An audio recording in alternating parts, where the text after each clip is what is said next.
হয়, আজি আপোনালোকৰ জৰিয়তে প্ৰথমতে মই সমগ্ৰ বিটিচি ৰাইজক নতুন বছৰৰ বহু আন্তৰিক শুভেচ্ছা জ্ঞাপন কৰিছোঁ।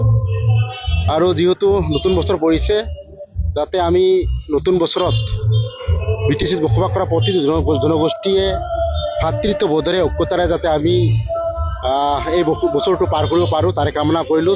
সকলোৰে সুস্বাস্থ্য কামনা কৰিলোঁ।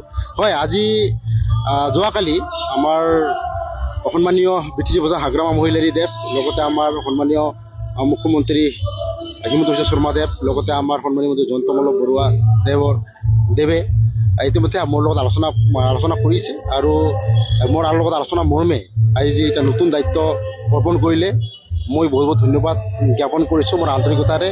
আৰু আজি যি জনগোষ্ঠীৰ ফালৰ পৰা আজি মোক নমিনেটি MCLA হিচাপে প্ৰথমে নিযুক্তি প্ৰদান কৰি তাৰপিছত দুটা ভাল বিভাগ, ছইল কনজাৰ্ভেশ্যন আৰু চেৰিকালচাৰ, দুটা বিভাগ আজিৰ দায়িত্ব অৰ্পণ কৰিলে।